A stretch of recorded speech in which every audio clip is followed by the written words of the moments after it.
Hello students, मैं सत्ता sir स्वागत करता हूं आप सभी का बहुत बहुत हमारे यूट्यूब चैनल पे। तो स्टूडेंट्स, आज का हमारा जो वीडियो होने वाला है वो जो कि त्रैमासिक परीक्षा के सिलेबस के अकॉर्डिंग जो कक्षा 10वीं का गणित का पेपर आया हुआ है। तो चलिए इसको हम आज के इस वीडियो में हम इसके जो 1 अंक वाले क्वेश्चन है वो आपको सॉल्व करा रहे हैं।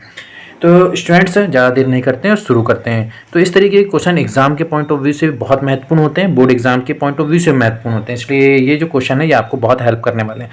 तो चलिए स्टूडेंट, ज़्यादा देर नहीं करते शुरू कर रहे हैं। पहला क्वेश्चन है सही विकल्प चुनकर लिखिए।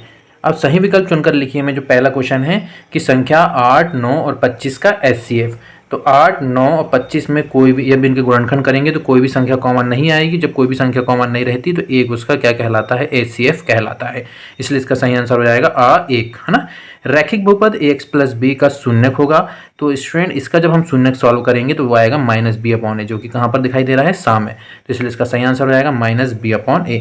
यदि a1/a2 है ये स्टूडेंट, है ना, a1/a2 is equal to b1/b2 is equal to c1/c2।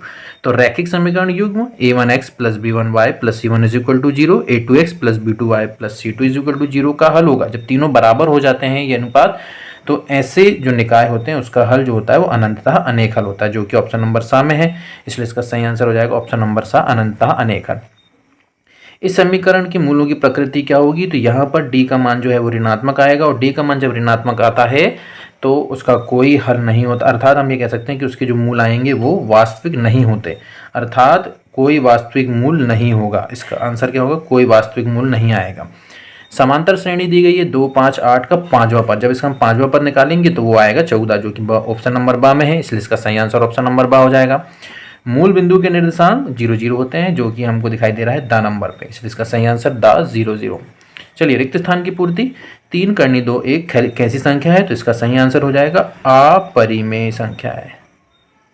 कैसी संख्या है, अपरिमेय संख्या है। ठीक है, पहले का आंसर अपरिमेय। 2 बहुपदों का योगफल एक बहुपद होता है, तो इसका आंसर क्या जाएगा, बहुपद।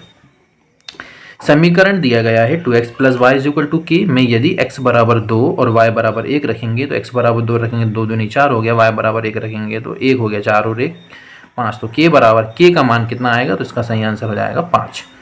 किसी द्विघात समीकरण के अधिकतम कितने मूल होते हैं, तो इसका आंसर हो जाएगा 2। अधिकतम 2 मूल होते हैं। सभी व्रत कैसे होते हैं, तो ये समरूप होते हैं। कैसे होते हैं, सभी व्रत जो होते हैं वो समरूप होते हैं। इसका सही आंसर हो जाएगा समरूप। समांतर श्रेणी में कोई 2 लगातार पदों का अंतर वो क्या कहलाता है, तो वो कहलाता है सारवंतर। क्या कहलाता है, सारवंतर, जिसको हम डी से डिनोट करते हैं। ठीक है, चलिए सही जोड़ी बनाइए में आते हैं स्टूडेंट। सही जोड़ी बनाइए है। पहला क्वेश्चन है कि रेखी बहुपद, तो रेखी बहुपद है ax प्लस बी, तो इसका सही आंसर हो जाएगा रेखिक बहुपद का ax प्लस बी, है ना, यानी पहले का आंसर ये पहला। a1/a2 is equal to B is not equal to b1/b2। तो जो रेखाएं होती है वो प्रतिच्छेदीय होती है, इसलिए 2 नंबर सबसे ऊपर दिख रहा है प्रतिच्छेदीय। रेखाएं कैसी है इसमें, प्रतिच्छेदीय। इसका आंसर हो जाएगा प्रतिच्छेदीय है। द्विघात समीकरण x² - 1 के मूल होंगे, -1 + 1 होंगे। इसका आंसर सही है, ये तीसरे यहाँ पर दिखाई दे रहा है, तो ये तीसरे का आंसर होगा। समांतर श्रेणी का nवां पद का फॉर्मूला a + n - 1 × d, जो कि चौथे ये दिख रहा है, इसलिए इसका आंसर चौथा। हम नंबर डाल दे रहे हैं स्टूडेंट, पहले का यदि पहला नंबर डाला इसका मतलब हो कि पहले नंबर का आंसर है वो, है ना। चलिए, इसके बाद है x अक्ष पर किसी बिंदु के निर्देशांक x, 0 होते हैं, जो कि ये दिखाई दे रहा है हमको, है ना। तो ये इसका जाएगा 5वें का आंसर। सभी वर्ग कैसे होते हैं, समरूप, तो ये दिखाई दे रहा है, ये हो गया 6वां। तो ये हमारी सही जोड़ी सॉल्व हो गई, अच्छे से आप देख लीजिए। चलिए, अब क्वेश्चन नंबर में आते हैं 4 में सत्य सत्य। अब स्टूडेंट सत्य सत्य की यदि हम बात करें, चलिए देख लेते हैं। पहला जो है वो पहला है, प्रत्येक वास्तविक संख्या एक अपरिमेय संख्या होती है। तो जितनी भी वास्तविक संख्या है वो सभी अपरिमेय होगी, नहीं होगी, तो ये बात गलत हो गई, इसलिए इसका आंसर हो जाएगा असत्य। बहुपद x² - 3 के शून्यक +3 होंगे, ये भी असत्य है, क्योंकि इसके जो शून्यक होंगे वो √3 ± √3 होंगे।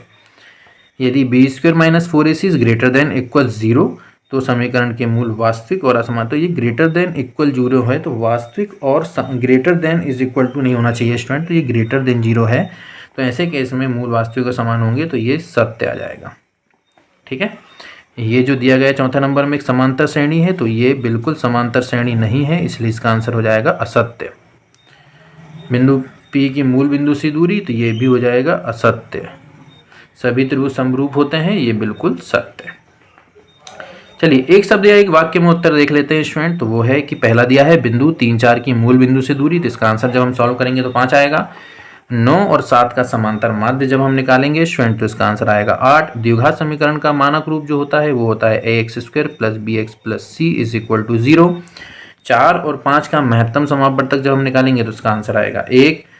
पांचवा समीकरण 2x धन 3y इज इक्वल टू 5। यदि x बराबर 1 है तो y का मान होगा, x बराबर 1 रखेंगे तो y का मान जो आएगा वो आएगा y बराबर 1, है ना।